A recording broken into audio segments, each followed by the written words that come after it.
안녕하세요. 사연 읽어주는 남녀입니다. 오늘도 와주셔서 감사드리며 그럼 오늘의 사연 바로 소개해드리겠습니다.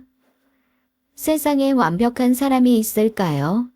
세상이 완벽하지 않은데 사람이라고 있을 리가 없겠죠. 그럼에도 불구하고 우리는 또 끊임없이 완벽함을 원하잖아요. 하지만 완벽주의자가 세상 살아가기가 얼마나 피곤한지를 제가 압니다. 제가 그런 사람이니까요. 주변에서는 저를 까칠 정이라고 합니다. 제 이름 김정선에 발을 정을 넣어서 만들어진 거예요. 다름을 이야기하는 까칠함. 이렇게 해석하면 되겠네요. 아버지가 항상 바르고 선하게 살라고 지어주신 이름 정선. 어릴 때는 친구들이 정선 아리랑이라며 놀렸지만 저는 제 이름이 좋았어요.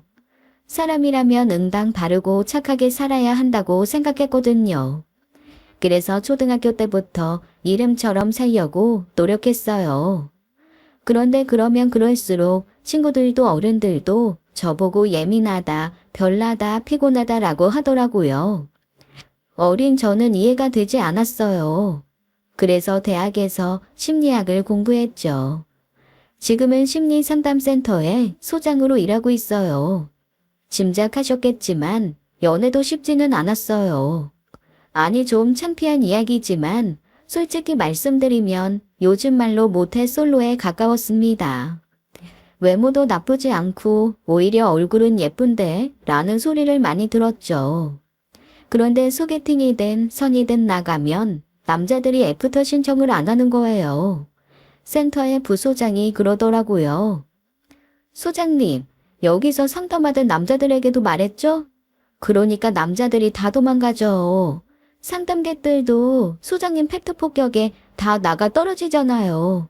물론 그 맛에 다시 오는 상담자들이 있어서 우리가 이 센터를 유지하고 있지만요. 뭐 어딘가에 있겠죠. 소장님의 그 매력에 빠질 남자가 적어도 한 명쯤은 존재하겠죠. 네, 맞습니다. 그 한 명의 남자를 드디어 만났습니다. 그 남자를 만난 건 햄버거 가게였어요. 요즘은 어디를 가나 다 사람 대신 기계가 주문을 받잖아요. 일명 키오스크라고 불리는 점심시간대에 항상 그렇듯이 주문 키오스크 앞에 줄이 늘어서 있었어요. 그날은 유난히 줄이 줄어들지 않는 거예요. 그리고는 앞에서 싸우는 소리가 들렸습니다. 지금 바빠 죽겠는데 도대체 주문을 몇 분 동안 하는 거냐고요. 저기 할머니, 햄버거 꼭 드셔야 돼요. 그냥 요 앞에 백반집 가세요. 이거 명백한 민폐라고요. 정말 짜증나 시켰네. 미안해요. 유치원 다니는 손주 녀석이 이 집 햄버거가 꼭 먹고 싶다고 해서 왔는데 아이가 말한 메뉴를 찾을 수가 없네요. 내가 다시 한 번만 찾아보고 금방 주문하도록 할게요. 연이어 뒷줄에서도 응성거리며 귀만 섞인 목소리들이 터져나왔습니다. 점심시간에는 나이 제한을 해야 한다는 둥 나는 저렇게 늙지 말아야지까지 나오더군요. 어르신이 그 얘기를 못 들을 리 없었죠. 마치 일부러 들으라고 크게 말하는 듯 했어요. 젊은 남자 고객은 주변 사람들의 반응에 무슨 천군만마라도 얻은 듯 더욱 거칠 것이 없었습니다. 진짜 귀까지 먹은 거야? 사람들이 하는 얘기 들었으면 알아서 이쯤에서 빠져야지. 많이 늙으면 문치도 없어지나? 아니지. 문치가 없는 게 아니라 염치가 없는 거 아닌가? 피 같은 점심시간을 이리 뺏어도 되는 거냐고요. 이봐요. 말이 너무 심하잖아요. 내가 고작 걸려봤자 5분만 더 기다리면 되는데 그걸 못 기다려요? 당신들은 나이 안 먹어? 나이가 들어서 좀 더디게 할 수도 있지. 제가 그분들 사이로 갔죠. 이분은 기가 먹지 않았습니다. 여기 계신 분들도 다 알고 있는 사실입니다. 이분 말대로 우리 모두는 나이를 먹고 늙어갑니다. 당신도 마찬가지입니다. 당신이 나이를 먹어 이분의 나이대가 됐을 때 약 40년 이후? 그때에도 당신이 변화될 미래사회에 모든 기기들을 익숙하게 다룰 수 있으리라는 가능성은 1%도 안 됩니다. 당신이 이렇게 어르신에게 짜증낼 시간에 친절하게 키오스크 주문을 도와줬다면 벌써 당신은 햄버거를 먹고 있을지도 모릅니다. 그러니 더 이상 큰 소리 내지 말고 입 닥치고 계십시오. 모든 광경을 보고 있던 한 남자가 바로 따라 나와 제게 연락처를 묻더라고요. 한눈에 반했다가 이유였습니다. 첫눈이 아니라 한눈에 말입니다. 나는 정말 당신처럼 이렇게 우아하고 당당하게 그리고 단호하게 말하는 사람 본 적이 없어요. 저도 아까 그 젊은 사람이 버릇없게 말하는데 고향에 계신 어머님도 생각이 나고 해서 뭐라고 한마디 하고 싶었거든요. 근데 도저히 말이 안 떨어지는 거예요. 뭐 굳이 내가 나서야 하나 뭐 이런 생각도 들었고요. 와, 그런데 당신이 나타나서 또박또박 바른 말만 하는데 정말 반박의 여지가 없었어요. 속으로 너무 멋지다고 생각했죠. 멋지다고 생각하면 무조건 쫓아와서 번호 따는 타입이세요? 저는 그렇게 가벼운 남자는 별론데요. 그 남자는 당황해서 얼굴이 붉어지더라고요. 기미까지 빨갛게 해요. 저는 내가 이렇게 팩트 폭격을 해서 인생 처음 나에게 연락처를 물어보는 남자를 걷어 차는구나 생각했어요. 아니, 절대 가벼운 남자 아니에요. 바람둥이는 더욱더 아니고요. 네, 바람둥이처럼 보이지는 않아요. 그 방면의 외모로는 좀 부족해요. 제 맘과는 다르게 참 제 말들이 날아가 그 남자의 머리에서 터지는 게 보였어요. 맘보다 말이 먼저 나와버리는 이걸 정말 저도 멈추고 싶었죠. 하지만 제어가 안 되는 거예요. 남자는 심지어 말을 더듬기 시작했어요. 그쵸. 제 외모가 그렇게 막 여자들을 꼬시고 뭐 그럴 정도는 아니지만, 뭐 그렇다고 이렇게 무안을 주실 정도는 아니지 않나요? 죄송해요. 제가 하는 말이 자주 뇌를 거치지 않고 입으로 지킹할 때가 있어요. 일부러 상처 드리는 건 아니었습니다. 제가 마음에 들었다는 말씀이신 거죠? 그렇다고 그렇게 또 직접적으로 질문을 하시면, 네, 그렇습니다. 우리는 그렇게 연애를 시작했어요. 남자친구는 듬직하고 성실한 사람이었어요. 행정고시 5급에 합격해서 지금은 시청에서 일하고 있었죠. 남자친구는 가끔씩 제 화법에 상처를 받는 듯이 보였으나 금세 적응을 하더라고요. 남자친구는 음식점에서 머리카락이 나와도 절대 말을 못하는 사람입니다. 일단 불편한 상황에 처해지는 것을 너무나 힘겨워 하더라고요. 하지만 또 그런 자신이 마음에 드는 것도 아니었죠. 자기야, 그냥 머리카락만 건져내고 먹으면 안 될까? 굳이 소란스럽게 상황을 만들면 모두가 좀 불편해질 것 같은데. 자기야, 내가 말을 안 해주는 게 결코 이 가게에 도움이 되는 게 아니야. 주방에서 위생모를 제대로 착용하지 않아서 이런 일이 일어났다고 생각해봐. 그럼 우리 말고 다른 사람들에게 줄줄이 피해가 갈 수 있다고. 더 큰 피해를 막기 위해 말하는 게 나은 거야. 물론 저는 음식점에서 머리카락이 나왔다고 해서 텔레비전에 등장하는 진상 손님처럼 난리를 피지 않습니다. 단지 사업장의 책임자를 불러서 상황을 설명하고 그에 따른 적정한 조치를 요구하는 것뿐이죠. 그렇게 시작한 연애는 결혼까지 별 문제 없이 가는 듯 했습니다. 그런데 우리에게 장애물이 하나 있었어요. 친정엄마가 종손집에 장손 며느리로 시집와서 정말 고생을 많이 하셨거든요. 거기에다 홀시어머니와 시누이와 시동생들이 줄줄이 있었어요. 그 시누이들이 시동생들을 공부시키고 결혼까지 시키고 나니 청춘이 다 가버렸다고 매일 저를 붙잡고 신세한탄을 하셨거든요. 그리고 마지막 결론은 다른 건 몰라도 홀시어머니의 장남은 안 된다. 문제는 남자친구가 홀시어머니의 장남이라는 거죠. 다행히도 시동생 한 명뿐이었어요. 이 정도면 충분히 엄마를 설득할 수 있다고 생각했죠. 정말 그거 하나 말고는 단점이 없는 남자였으니까요. 저는 친정 엄마에게 선언했습니다.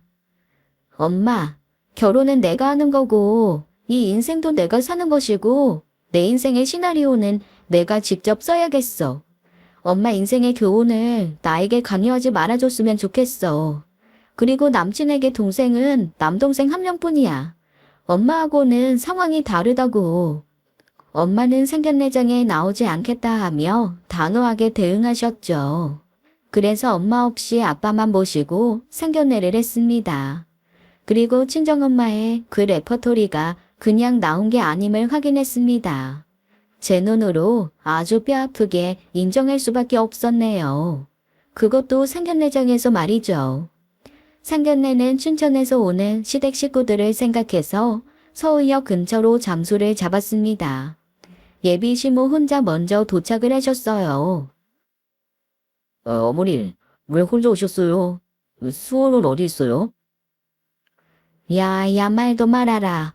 건우야, 큰일 났다. 네 동생 수호가 오늘 아침 여기 상견례장 온다고 친구 오토바이 빌려 타고 춘천 시내에 있는 목욕탕에 간다고 했거든. 근데 얘가 소식이 없는 거라. 가는 길에 나무를 들이받아서 오토바이가 박살이 나는 모양이다. 그래도 천만다행인 게 수호는 손끝 하나 다치지 않았단다. 참 어릴 때부터 우리 수호가 그런 후는 좀 있다.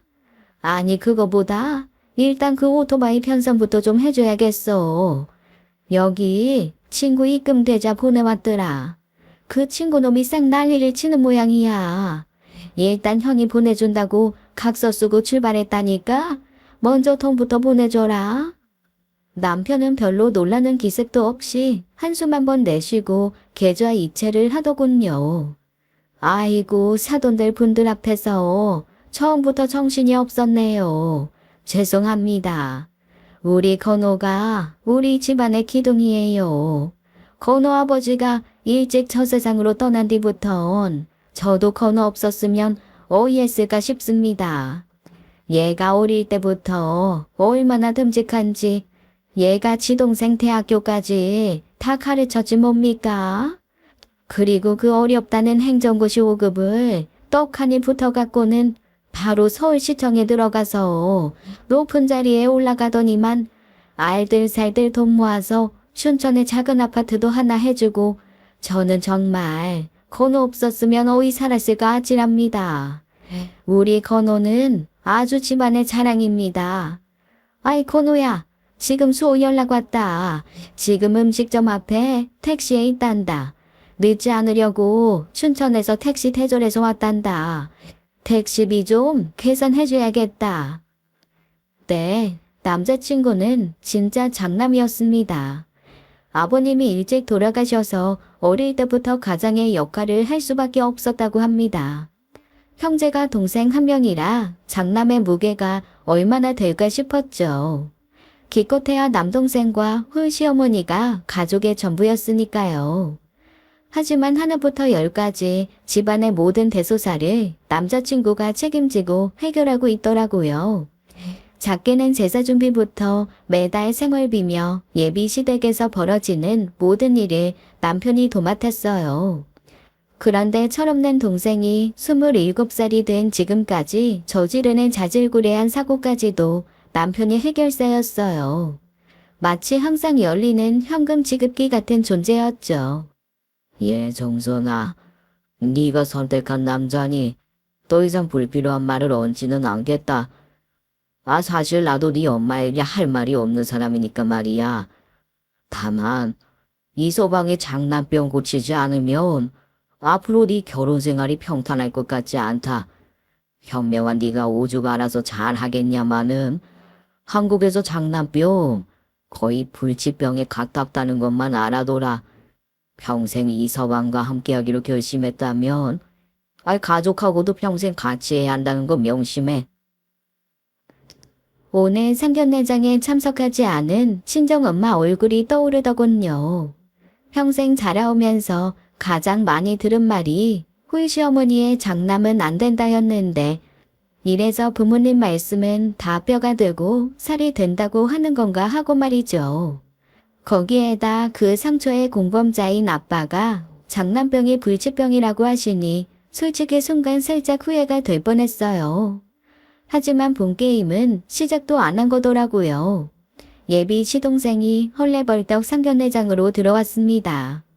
들어오자마자 인사만 하고는 정신없이 음식을 먹기 시작하더라고요. 현수님, 이렇게 불러도 되죠? 앞으로 잘 부탁드리겠습니다. 우리 형이 완전히 공부만 하는 쑥맥인 줄 알았는데 연애도 하고 참 대견하네요. 형수님, 대학원까지 나온 박사라면서요? 와, 우리 형 학벌도 만만치 않은데 박사님이라니. 와, 이제 능력 있고 똑똑한 형수님까지 들어왔으니 내 인생도 이제 고속도로인 건가? 형수님, 주식하시죠? 제가 얼마 전에 정말 쌈박한 리딩방에 겨우 들어갔거든요. 여기가 들어가려면 정말 100년 이상 기다려야 하는데 친구 찬스로 어렵게 들어갔어요. 이번에 대박 정보 하나 있는데 이거 수익률 무조건 100% 넘어갑니다. 딱 저한테 500만 원만 투자하시죠? 상견례장에서 저는 일단 지켜봤습니다. 그리고 철없는 예비 시동생의 투자 제안은 정중히 거절했죠. 아유, 수호야, 천천히 좀 먹어. 체하겠다. 누가 보면 며칠은 굶은 줄 알겠어. 얘가 어릴 때부터 마음이 허해서 이렇단다. 이제 새아가가 들어오면 하나 있는 시동생은 네 동생이다 생각하고 챙겨야 한다. 응? 아니다. 남편이랑 같다고 생각해서 똑같이 떠받들며 살아야 한다. 엄마, 제발 그만하세요. 요즘 시대에 누가 남편을 떠받들며 살아요.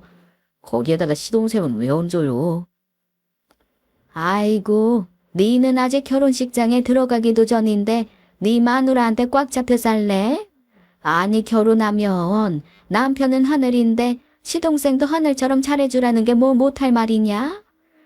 아직 결혼하지 않았으니 저는 새아가가 아니고요. 저는 남편을 떠받들며 살 생각은 없습니다. 그리고 저는 친동생이 있기 때문에 남편의 동생을 친동생이라 생각할 필요가 없습니다.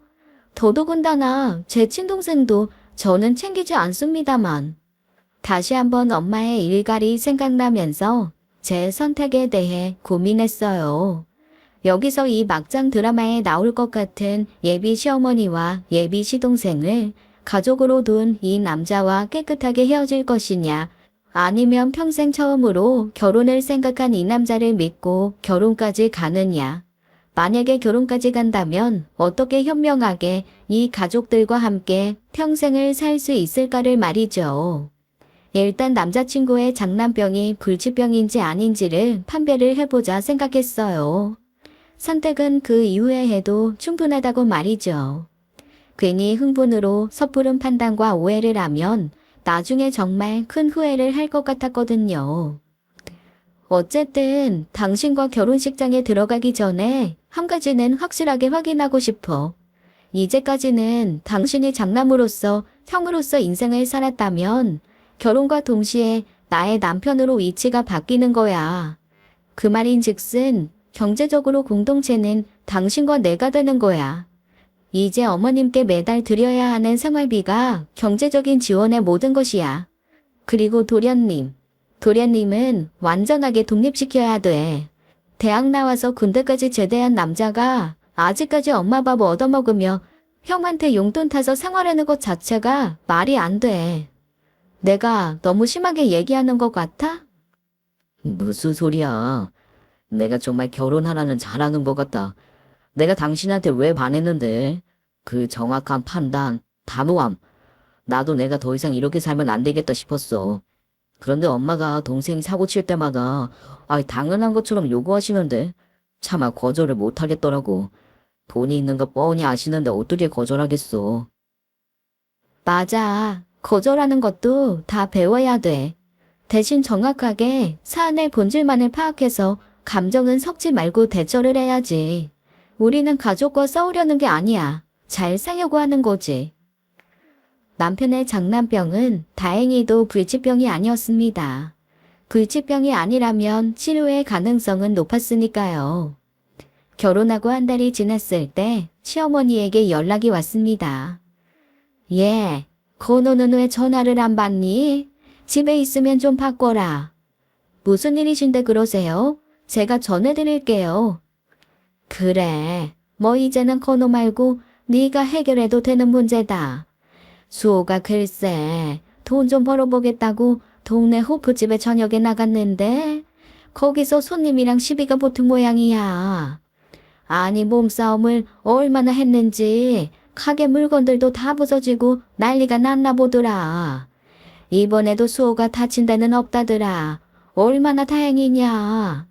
아니 근데 그 집 사장이 완전 악질인가 보더라. 손해 배상금이랑 뭐 합의금을 어마어마하게 부른 모양이야. 마음 약한 우리 수호는 겁먹고 지금 친구 집에 가 있었는데 이번엔 아예 수호 상대로 고소까지 했더라고. 어쩌겠니. 하나뿐인 시동생이니 형이랑 형수가 해결해줘야지. 될 수 있니? 네, 그렇군요. 어머님의 우리 수호가 이번에도 사고를 치고 도망을 갔군요. 이제 건우 씨도 저도 도와줄 수 없습니다. 아니 너는 형수가 돼서 어쩜 그렇게 매정하게 선을 확 그어버리니? 애가 차가운 건 알았지만 가족끼리 그리 살면 못 쓴다. 가족이면 서로 도와가며 살아야지. 혼자서만 잘 살면 뭐하니? 아니 사돈 어른이 바르고 선하게 살라고 이름까지 정선으로 지었다며. 그럼 최소한 이름값은 하면서 살아야지. 그럼 어머님 말씀대로 바르고 선하게 가족을 도우면 되겠습니까? 아유 얘는 왜 같은 말을 반복하게 해. 어서 내려와서 해결이나 해. 저는 그 길로 춘천에 있는 시댁으로 갔습니다. 우선 친구 집에 있는 시동생을 찾아내서 시모와 함께 사고친 가게로 데리고 갔어요. 우와, 이번에 결혼한 수호 형이랑 결혼한 세대 같은데 이번에 내가 양보 못해. 이 녀석 된통 당해봐야 정신 차린다고. 돈도 돈이지만 기분이 안 들먹었어.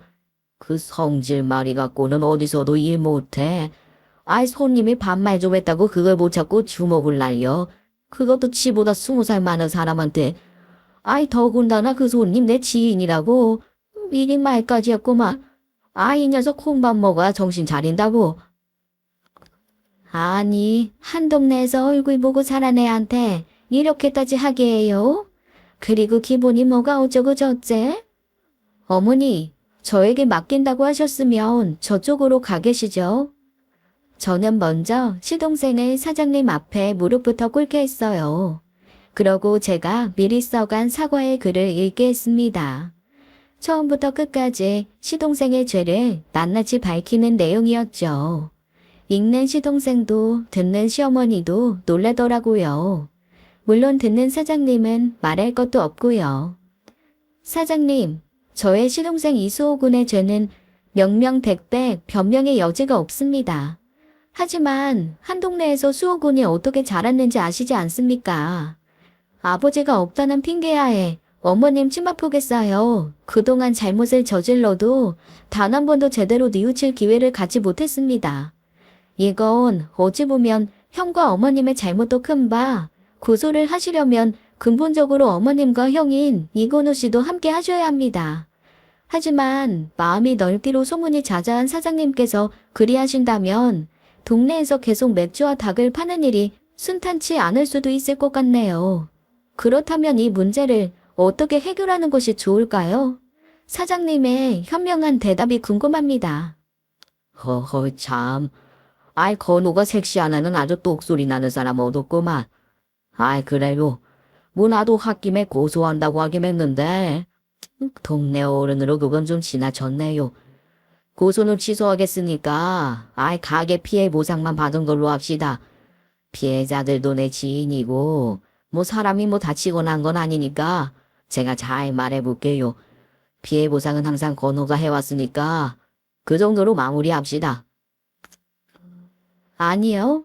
피해 보상금은 저의 도련님이 낼 것입니다. 대신 현재 도련님이 수중에 그만한 돈을 갖고 있지 못하니 6개월 할부로 나눠서 갚도록 선처 부탁드리겠습니다. 피해 보상금 청구와 채무 불이행 시 조건은 사장님의 의견에 따르겠습니다. 무슨 소리예요? 내가 어떻게 그 돈을 갚아? 도련님, 일을 해서 월급을 받아서 갚으셔야죠. 만약 하루라도 연체가 된다면 사장님이 민사소송을 걸게 될 것입니다. 그렇게 되면 도련님 인생 그때부터 완전히 나락으로 가는 거 시간 문제겠죠? 아니, 얘는 피해보상금 그깟 400만 원 니들이 갚아주면 될걸 무슨 각서까지 쓰게 만들어? 하나뿐인 시동생 그렇게 고생시켜야 속이 시원하겠니? 아니요, 절대 시원하지 않습니다. 이 일이 누가 벌인 사건입니까? 건우 씨인가요? 도련님, 이제 27세 성인입니다.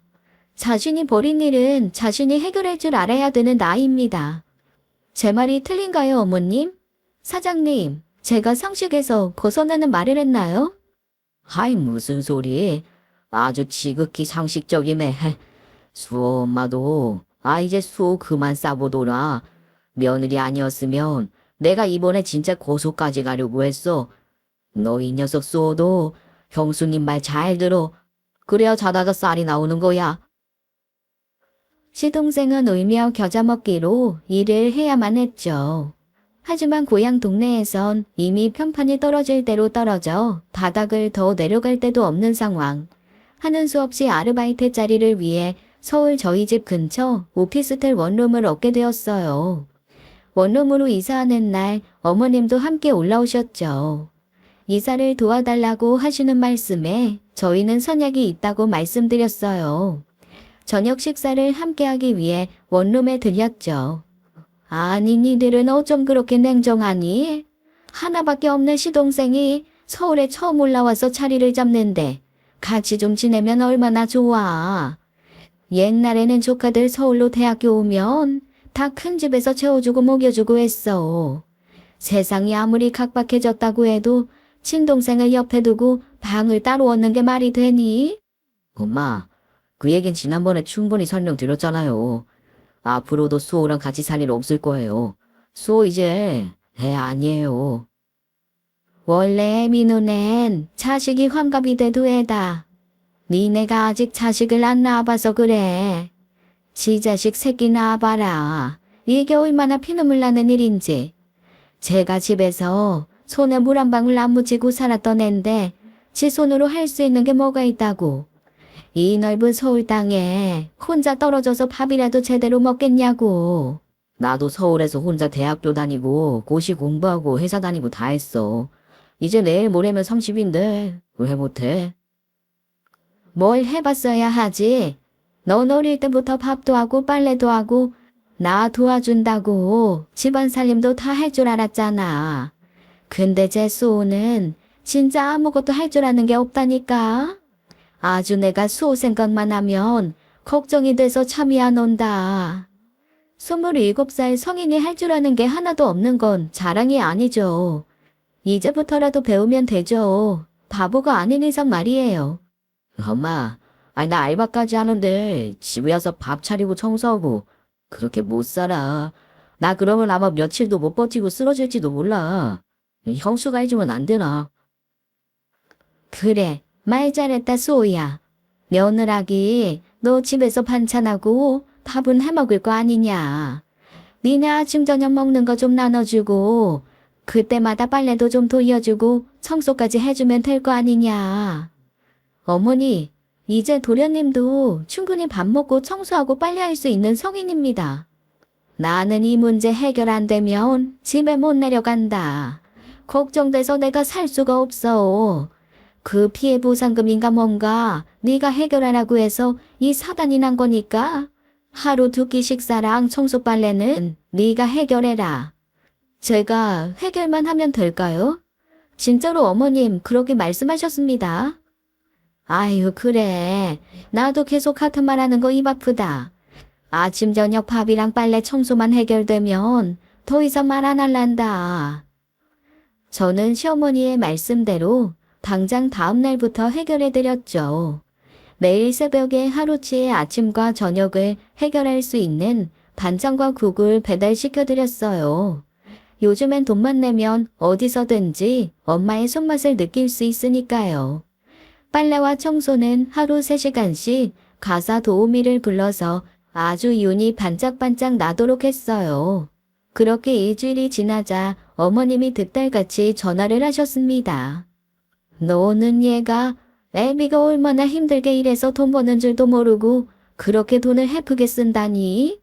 도대체 매일 그렇게 사람 쓰고 밥이며 국이며 반찬까지 배달시키면 그 돈이 얼마나 되는 거냐? 네, 돈이 많이 들어가긴 하더라고요. 저희도 매달 규모에 맞게 생활을 해서요. 그 돈은 어머님께 드리는 용돈에서 충당하고 있어요. 어머님이 어찌되든 해결만 하면 된다고 하셨잖아요. 아, 이번 달 어머님 용돈은 없겠는데요? 어쩌죠? 아니, 지금 무슨 소리를 하는 거야? 네가 하면 될 거 아니야. 어머니, 저 일하는 사람입니다. 센터를 책임지고 있는 사람이에요. 제가 월급을 줘야 하는 사람이 5명이나 된다고요. 도련님 집에 청소하고 빨래하러 갈 시간이 어디 있겠어요? 내가 정말 너같이 독한 애는 생전 들어본 적이 없다. 아니 시어미 용돈으로 다사도우미를 불러? 당장 취소시켜라. 지금 당장 모든 것을 취소했어요. 나중에 들어보니 시어머님이 직접 시동생에게 밥을 하는 방법부터 빨래 돌리고 청소하는 방법을 알려주셨다고 하더라고요. 그런데 그게 알려준다고 바로 바뀌면 도련님이 이렇게 살아오지 않았겠죠. 어쩔 수 없이 어머님이 일주일에 한 번씩 와서 잔소리를 한 바가지 늘어놓으면서 집안을 치워주시는 것 같더라고요. 그런데 서울에 올라오시는 간격이 점차 늘어나더군요. 도련님 때문에 서울에 자주 오신다고 했는데 다른 이유가 있었더라고요. 어머님에게 남자친구가 생긴 겁니다. 어머님이 사별하신 지 30년이 넘었으니 외로울 만도 하시죠. 아니, 엄마는 어디서 남자를 만나신 거예요? 그것도 서울에서 사는 남자를. 나 무시하지 말아라. 내가 이래봬도 동네에서는 가장 똑똑하다는 소리 듣는다. 니들은 잘 모르겠지만 그런 모임이 있어. 59년 퇴직디방에서 만났는데 나이가 동갑내기라 그런지 나랑 얘기가 너무 잘 통해. 만나면 정말 시간이 어떻게 가는 줄 모르겠더라고. 혹시 유부남인 거 아니야? 엄마 순진하게 다 믿지 말고 좀 알아보면서 만나. 참네. 네 어미를 이렇게 무시하니? 하나 있는 장남은 나를 무시해. 하나 있는 막둥이는 사고쳐서 말년에 애미한테 청소랑 빨래까지 하게 만들어. 내가 이러니 외롭고 힘들지. 내 이런 맘을 아주 찰떡같이 아는 사람이 그 사람이다. 알지도 못하면서 이상한 소리 말어. 만날 때마다 꽃을 선물해 주는데 얼마나 낭만적인지 모른다. 니들은 생전 나한테 꽃 한 송이 준 적이 있냐? 내가 말년에 이게 무슨 복인가 싶어. 처음에 어머님은 사랑에 빠진 소녀 그 자체시더라고요. 진짜로 점점 생기도 있고 젊어지고 예뻐진다는 착각이 들 정도였어요. 그런데 남편은 걱정이 많았습니다. 우리 엄마가 보기보다 순진해. 아니, 사람이 조금만 잘해줘도 바로 넘어간다고. 주변 사람들이 소개시켜준 것도 아니고 그런 띠방인가 뭔가 하는 데서 만난 사람인데 지금까지 뭐 했던 사람인지 어떻게 알겠냐고. 어머님이 저렇게 소녀처럼 좋아하시는데 성급하게 판단하지 말고 좀 기다려보자. 어머님도 애가 아니야. 시간이 지나고 그 남자분의 집까지 가시는 것 같더라고요. 서울에 올라오면 도련님 집에 들려서 청소랑 빨래를 하시고는 남자친구의 집으로 가셨어요. 에휴, 내가 힘들어 죽겠다. 아니 무슨 팔자가 남자들 청소하고 빨래해주는 거에서 벗어나지 못하냐? 젊은 것이나 늙은 것이나 오지 그리 똑같냐? 지가 늘어놓은 옷까지 하나를 정리를 못해? 일주일에 한 번씩 집에 가보면 개판인 게 아주 똑같아. 과부는 쌀이 서말이고 호랍이는 이가 서말이라더니 아주 딱 끝짝이다. 어머님, 지난번에 과부 사정은 호랍이가 알고 호랍이 사정은 과부가 안다면서 좋아하셨잖아요. 이제 마음이 변하신 거예요? 너는 어쩜 같은 말을 해도 그렇게 사람 명치를 쿵쿵 때리는 말을 한다냐? 상담을 한다는 애가 너 상담할 때도 그러냐? 사람 아픈데 콕콕 찔러가며? 네, 저는 없는 말을 지어내지는 않고요. 사실만을 말하는 편입니다만. 에고, 내가 너를 상대로 지금 무슨 하소연이냐. 그래도 내 말 들어주는 남자친구가 100배 낫다. 네, 어머니, 즐거운 데이트하고 내려가세요. 어머님은 남자친구가 마음에 안 들 때가 있긴 해도 여전히 좋은 모양이었어요. 우리에게 소개를 하고 싶다고 하더군요. 아마도 그분이 저희를 보고 싶어하는 눈치였어요. 어머님은 혹시나 재혼 얘기가 나올까 조금은 기대하는 눈치였습니다. 아이고, 이렇게 드디어 만나게 되네요. 지난번에 수업은 만난 적 있어요. 형이랑 수업은 느낌이 좀 다르네. 반갑습니다. 59년 돼지띠 남자치고는 젊어 보이셨어요. 회색 양복에 중절모에 선글라스까지 착용한 모습이 영락없이 막말로 여자 끈을 후리고 다니는 남자였죠. 하지만 외모로 사람을 평가해서는 안 되죠. 어머님한테 듣기로는 사업을 하셨다고요. 지금은 그럼 어떻게 생활을 하시나요? 아이, 박 여사가 벌써 말을 했나? 사업이야 지금도 하고 있지. 내가 그래서 박 여사한테도 말했는데 이번에 정말 좋은 투자건이 있어요. 이거 정말 극비에 진행하는 거라 아무한테 잘 말하지 않는 건데 뭐 특별히 박 여사 자제니까 이번 기회에 한몫 챙기라고 정보 주는 거예요. 아이, 아직 집도 전세라며. 저축해서 언제 서울에 아파트 한 채 살 수 있겠어? 사람은 말이야. 기회가 왔을 때 그것을 잡을 줄 알아야 성공해요. 나도 왕년엔 말이야. 여기 종로바닥을 치다자지를 못했어. 하도 이 사람 저 사람 개발 정보를 달라고 성화를 해대서. 아, 이번에도 내가 특별히 알려주는 거니까 먼저 500 정도만 준비해봐요. 그래, 이번엔 진짜 큰 건이래. 나도 처음에 10만 원 투자했는데 100만 원을 가져다 주지 않겠니? 아유, 정말 김 사장님 덕분에 그 돈으로 여행 가서 처음으로 펜션도 가보고 레스토랑도 가고 와인도 마시고 정말 호강했다. 네, 그러시군요. 어머님이 저렇게 행복해 하시다니 감사를 드려야겠네요. 500만 원은 저희한테도 큰 돈이니까 시간을 좀 주세요. 어머님은 재혼도 생각하시는 것 같던데 김 사장님은 어떠신지 궁금하네요. 듣기로는 혼자 되신 지 10년 되셨다고 하던데 자제분들은 어떻게 생각할까요? 하하, 아이, 우리 박 여사가 이렇게 매번 나를 깜짝 놀라게 한다니까. 우리 애들이야 지금 다 미국에 나가 있어서 뭐 한국에는 나 혼자 있어요. 그래서 내가 신혼여행은 하와이로 가려고. 아, 하와이 직구 애들도 보고 오고. 어때, 박 여사? 아유, 애들 처음 만났는데 벌써 그런 얘기 꺼내면 어떡해요. 미국까지 가려면 돈도 많이 들 텐데. 그쵸? 에이, 아이, 결혼 자금이야 내가 이미 다 준비해뒀지. 그저 박 여사가 장남이 아직 제 집 하나 없다고 걱정을 하니까 내가 이번에 좋은 정보를 주고파서 그런 거지. 일단 500 투자해서 한 달 이내에 5천 받아보고 그 다음에 안심하고 투자해봐요. 남편과 저는 그쯤에서 서로 눈빛을 교환하고 자리를 정리했어요. 아, 이건 그냥 누가 봐도 양아치 사기꾼이었지만 사랑에 빠진 어머님에게는 보이지 않았죠. 먼저 어머님에게 김 사장의 주민번호가 필요하다고 부탁드렸어요. 대신 김 사장님이 모르게 해달라고 했죠.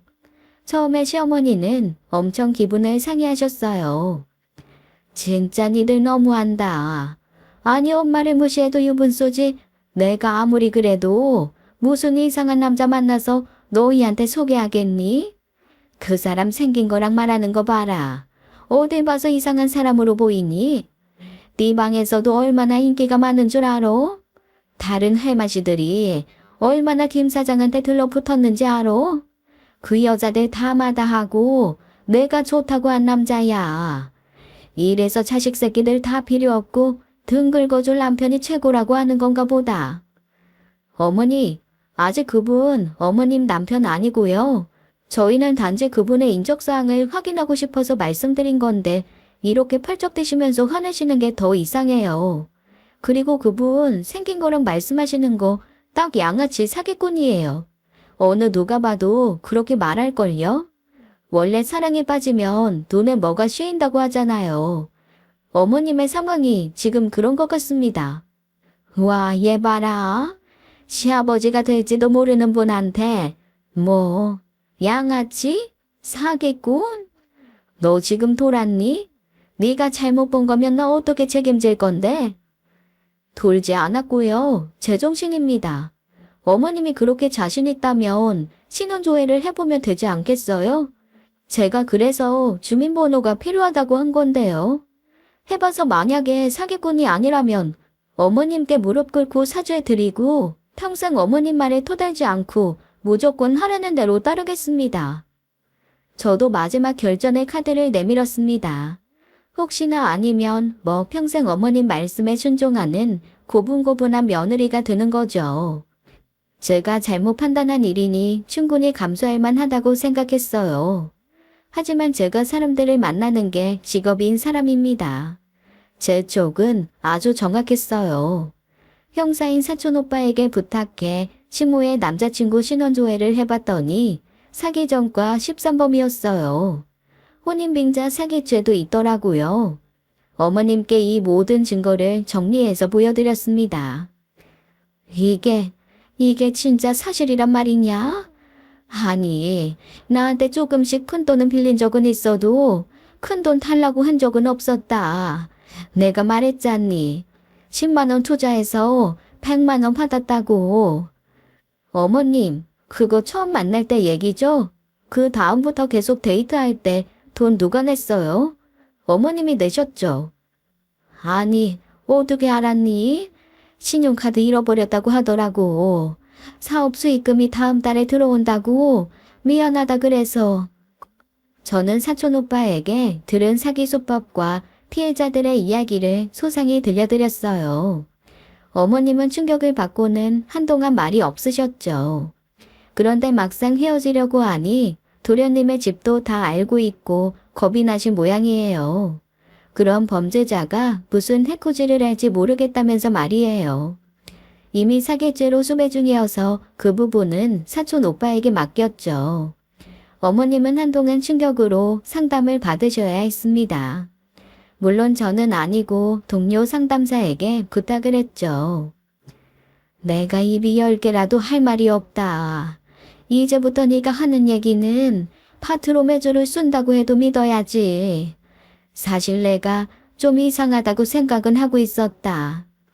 남자 집 가보면 알 수 있지 않니? 혼자서 사는데 그렇게 지저분할 수가 없는 거야. 에휴, 내가 그때부터 느낌이 쎄하긴 했다. 저는 파트로 매주를 쓰지는 않아요, 어머니. 그리고 어머님이 그 사기꾼 집 청소해 주신다고 할 때부터 말리고 싶었어요. 인간이라면 남자 여자를 떠나서 자신의 일상을 돌볼 수 있어야 하잖아요. 그게 27살 청년이든 65살 할아버지든 말이에요. 아이고, 그렇게 맞는 말만 해대니 내가 진짜 입도 뻥끗 못하겠구나.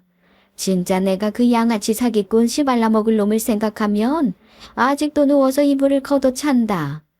니들 앞에서 너무 창피하고 남사스러운 꼴을 보여서. 에휴, 근데도 우리 막내 생각하면 내가 또 밤에 잠이 안 오더라. 어젯밤도 새벽에 깨서는 잠이 안 오더라고. 어머니, 질문을 좀 다르게 해볼게요. 그러니까 어머님이 그렇게 애지중지 제일 아끼는 막내 도련님이 미래의 양아치 반백수 시발라 먹을 어머님의 전남친처럼 될까봐 걱정된다 이 말씀이시죠? 아유, 너는 뭐 그렇게까지 적나라하게 말을 해야 속이 시원하냐? 듣는 시험이 민망하게. 나도 내 발등을 찍고 싶은 심정인데. 어머님, 절대 제 속이 시원하려고 말씀드리는 게 아닌데요. 하. 아유, 알았어. 네 시동생 인생 개조. 아니, 먼저 정신교육부터 시켜다오. 어머님, 그렇다면 이제부터 무조건 저를 믿으셔야 합니다. 이제 네 말이면 나는 정말 무조건이다. 네가 말하는 건 토시 안 달고 따를 테니 저 녀석 제발 인간 좀 만들어다오. 최소한 사람 구실은 좀 하면서 살 수 있게 말이다. 엄마, 안 돼. 나도 살려줘. 나만 두고 내려가면 어떡해. 아마 엄마 막내 아들 살아있지 못하게 될 거야. 제발 나 좀 데려가. 나 엄마랑 살래. 정신 차려 이 자식아. 너는 이제 네 형수가 죽으라고 하면 배 까고 죽는 신용이라도 해. 형수 말에 무조건 복종해. 아니면 너는 천년만년 살아만 안 된다. 엄마, 내가 무슨 구미호야? 아니면 마늘 먹는 곰이야? 나 이미 사람이야, 사람이라고. 지금까지 사람으로 잘 살아왔는데 무슨 소리야? 아이, 몰라. 사실 사람은 살아있는 그 자체로 소중한 존재이고 생명입니다. 남에게 해를 끼치지 않는다는 전제 조건이 달리겠지만요. 여기서 어머님이 말한 사람 구실은 아마도 사회에서 직업인으로 수행해야 할 기본적인 태도를 말하는 것이겠죠. 우선 약속 시간을 지키며 적당한 근면성과 성실성을 갖춰야 했습니다. 막내 도련님은 이 부분에서 심하게 미달된 부분이 있기에 쉬운 것부터 시작했죠. 절대 완벽한 걸 바라는 게 아닙니다. 이제 도련님은 일을 하셔야 합니다. 그런데 일을 하려면 사회에서 요구하는 능력이 있어야 합니다. 능력이 없다면 기술이라도 있어야겠죠? 내일부터 도련님은 기술을 배웁니다. 어떤 기술이 도련님 적성에 맞고 잠재력을 깨울지 모르기 때문에 일단 3개 분야의 기술 자격증부터 시작하겠습니다. 제과 제빵기술 자격증, 미용기술 자격증, 불도저 운전기능사, 이렇게 서로 상이한 분야를 시작으로 재능을 발견해 봅시다. 설마 매일 나가서 뭐 배우고 하는 건 아니죠? 도련님, 보통의 대한민국 사람들은 주말 빼고 주 5일 매일 나가서 일을 합니다. 더 열심히 사는 사람들은 쉬는 날 없이 일하기도 하고요. 교육원은 아침 9시부터 6시까지 일정표를 짜놓았어요. 하지만 체력이 있어야 사회생활을 할 수 있잖아요. 새벽 운동도 제가 특별히 예약했습니다. 이 부분은 사랑하는 형이 친히 자신의 용돈을 쪼개서 등록을 해주었네요. 이 타임에서 형에게 감사 인사 먼저 드리시죠. 아니, 기술 자격증 따는 것도 다 돈 아니냐. 그럼 그건 애미가 해주는 거야? 설마 내 용돈에서 나가는 건 아니지? 헤이, 제가 그렇게 경우 없는 사람이 아니잖아요. 교육원 강습료는 미래의 도련님이 내는 거죠. 특별히 가족의 정을 발휘해서 1% 최저이자로 제가 빌려드리는 거예요. 교육 끝나면 저녁 알바가 기다리고 있으니 이자만 우선 받겠습니다. 원금 상환은 취직 이후에 받는 거로 하죠. 그럼 오피스텔 월세는? 설마 그건 좀 도와줄 거지? 그건 주말 알바해서 내면 되겠더라. 내가 친구가 갈비집에 불판 닦는 알바 자리 부탁했어. 되게 시간 대비 시급이 높아서 한 달 주말 내내 일하면 딱 오피스텔 월세 나오더라. 너는 그동안 너무 대충 살았으니 주말도 없이 한번 열심히 살아봐. 야, 형수랑 내가 너를 이렇게 생각한다. 복 받은 줄 알고 이 닥치고 무조건 해. 도련님은 의외로 미용기술 자격증을 제일 먼저 획득하더라고요.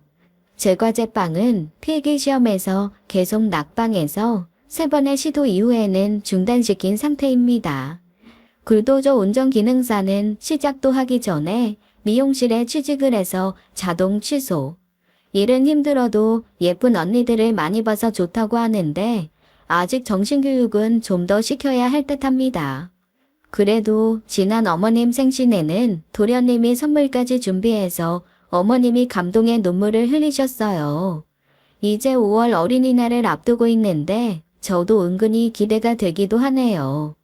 청취자 여러분도 가족의 달 5월 가족과 함께 행복하게 보내시길 바랄게요. 지금까지 사연 읽어주는 남녀였습니다. 끝까지 시청해주신 여러분 감사드리며 저희는 다음 사연으로 돌아올게요. 감사합니다.